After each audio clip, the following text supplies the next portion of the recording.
Hi guys, Bitcoin looks super bullish, and in today's video I will be providing you guys with a beautiful trading idea on both Bitcoin and also on Near protocol. Let's first quickly have a look at a higher time frame picture for Bitcoin. What we can see over here when we also switch on the 4-hour 100 and 200 EMA that have constantly been providing support and resistance for the price of Bitcoin right over here every single time, we can see that Bitcoin is currently trying once more to reclaim that very pivotal range low area. Now we know that if we can confirm the deviation over here after a deviation of the range low, technically speaking, the first objective should be the mid-range. Now what is so clean about this mid-range, if we zoom in, is that around this mid-range level is where we have these relative equal highs acting as a major draw on liquidity for Bitcoin. And if we manage to reclaim the mid-range, technically speaking, we should be targeting the range high over here. Now also when we zoom into that range high, which is also close to the all-time high,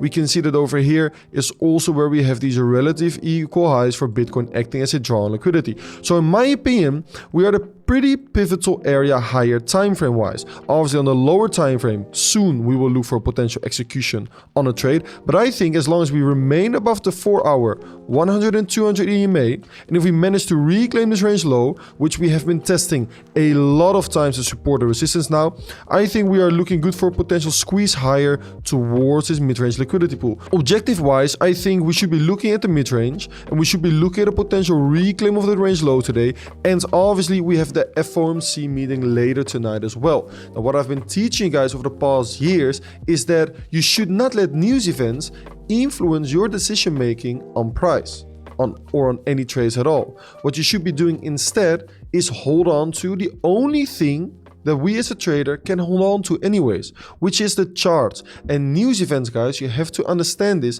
News events, they don't change the price action. All that they're doing is speed up the process of it. So what you should be doing instead is just trade what the charts are providing you with, right? Don't let any news events change the way that you look at the chart, whether we get a 25 basis point rate cut tonight or a 50 BPS cut tonight. It doesn't matter. It's completely irrelevant, right? It's not going to change the price action. If your trade is going to hit stop loss later tonight during the news event, it's because of your bad trading system and your bad technical analysis in this instance, right? It's not a news event. Now, when we zoom into the local price section and we start looking at a potential execution, I think that this chart looks very clean, because what we can see over here is that we were building up quite a liquidity with these higher lows, right? Then over the weekend, we were distributing right over here. And on Monday, we saw a bit of a dump during the weekly open. What price did was take out the liquidity beneath this low, but front run the low over here and front run the low over here. Now, why was this bullish in my opinion? Because you have to realize that the people that opened up shorts over here or opened up shorts upon the move towards the downside, where are these people looking to take profit? They're looking to take profit at either this low or this low. Why? Because people, and especially retail traders, they are greedy creatures. If they open up a short over here, for example, with their stop loss above the high over here, and they target this low, they're looking at an RR of 2.68. But if they're looking to take profit at the lowest low, the RR increases all the way towards 3.12. Right? So the greedy traders are looking to take profit over here. Now by front running this low and this low, right, and only taking out this low, the shorts don't get the opportunity to get out in profit. So the shorts are still existing and they're getting squeezed over here, and maybe even some more shorts will be getting squeezed if we pump it higher. Now on the other hand, the people that were greedy for longs and they longed, for example, this pump over here or this consolidation over here, where do we think that those people are placing their stop loss? Exactly, they're placing their stop loss beneath this low over here because they are very greedy. Instead, they should have used this low or this low. What did we do?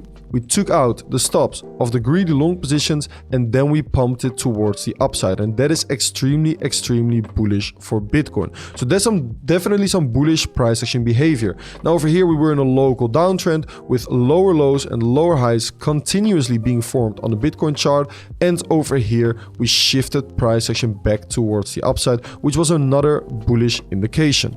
At the same time, the price of Bitcoin also flipped the EMAs on the 1 hourly time frame, also flipped the EMAs on the 2-hourly time frame, and as I just explained, we have also been flipping the EMAs on the 4-hourly time frame. All super bullish indications for the price of Bitcoin. Now that means that we have some triggers and that we can start looking for a potential execution to anticipate the reclaim of that range low that I just discussed, right? And then we can look for potential low time frame execution. Now, what I really like about the current chart for Bitcoin is this slow grind towards the upside after that first dump. What do I mean by that? I mean by getting this slow grind towards the upside after getting that dump right over here, right? I think many people are jumping into longs. Why do I think so? Because of this fake break of structure.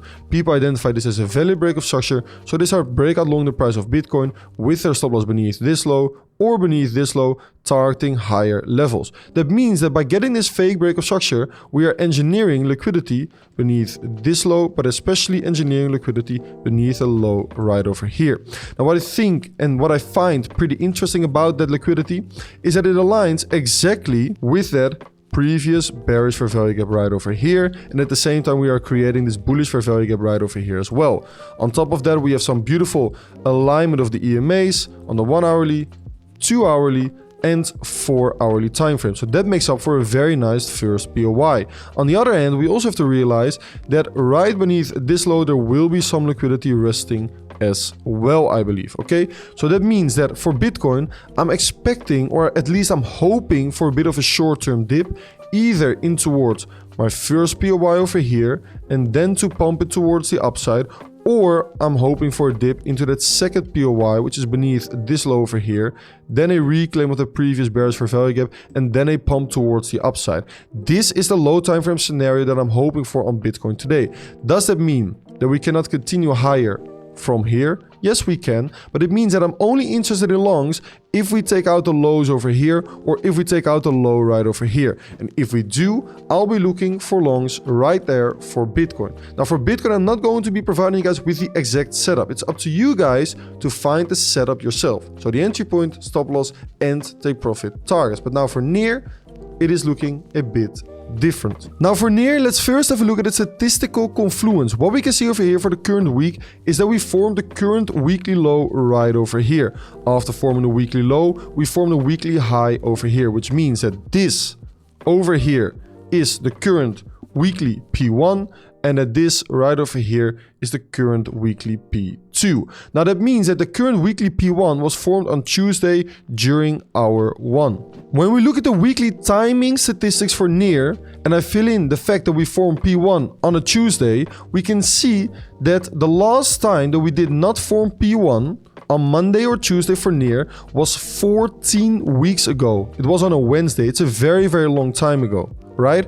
Also, we formed P1 during the Asia session because we formed it during hour 1. And we can see that most of the times, 43.7% of the time, the weekly P1 for NEAR is formed during the Asia session, which means that the current weekly P1, aka the current weekly low, timing-wise has a very high probability to hold for the remainder of the week. We can see that weekly P2, aka the weekly high that we formed yesterday, was formed during New York at hour 16. Now when we once again switch back to the weekly timing statistics, we can see that the last time that we formed P2 for NEAR on a Tuesday was 13 weeks ago, and that most often we form P2 on Friday, Saturday or Sunday. Look at the probabilities right over here. We also formed it during New York, which offers a decent probability, but we can see that P2 is formed equally approximately during each session. That means that based on the timing statistics, we have a very high probability to hold the current weekly low, and that we have a very high probability to take out the current weekly high. Now, when we quickly have a look at the weekly distance statistics for NEAR, we can also see that we have a 90.5% chance of getting a further bullish displacement, which means that we have a 90% chance to get a bigger move compared to the current move that we have seen so far this week, which higher the probability even more to take out the current weekly high for NEAR. Now that means that based on the weekly statistics for NEAR, we have a very nice bias and very nice invalidation beneath this low. Our bias is to form a new weekly high, which is also close to my main draw on liquidity, which is this high over here, which is always the second to highest high of a significant high, right? Which is a beautiful draw. So this engineered a lot of liquidity over here, and structure-wise, it is looking super clean as well. We took out this major liquidity low right over here. After taking out the major liquidity low on the 15-minute time frame, we can see that we formed a fake break of structure over here that engineered liquidity right over here. We took out that liquidity and we started moving sideways inside of that liquidity pool, which is extremely bullish. Then we formed a low time frame PO3, a low time frame manipulation beneath these lows that led towards this major expansion towards the upside, which is extremely bullish. That expansion towards the upside on the 1 hourly time frame for near shifted structure right over here, which means that market structure and liquidity are both looking super bullish. Now, lower time frame wise, we can see that we have some liquidity engineered beneath this low and also beneath the low over here. Now, why is that? Because of this local fake break of structure and because of this fake break of structure over here. That means that I'm always interested in longs where other people are getting stopped out, which means that for near, once we take out the two lows over here, I'm interested in longs and I have a super clean invalidation and a super clean target, which means that if we are going to get a push towards the downside and take out this low, I'm interested in filling my long with my invalidation right over here and with as a target the second to highest high and a new weekly high. Now that already offers a beautiful RR of 2.27, but eventually if price is truly bullish, we can obviously target the equal highs, the relative equal highs right over here as well, and that offers a lot better RR of approximately 7. That is obviously a massive RR trade.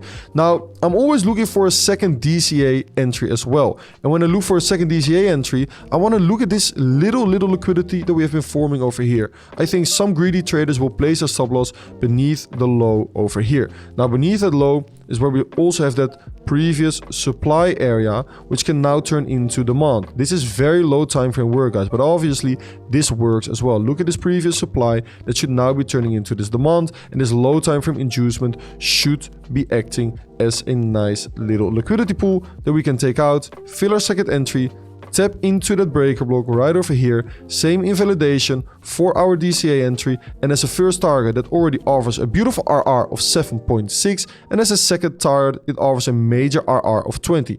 So all in all, the setup would look something like this based on both market structure, liquidity, and weekly statistical confluence.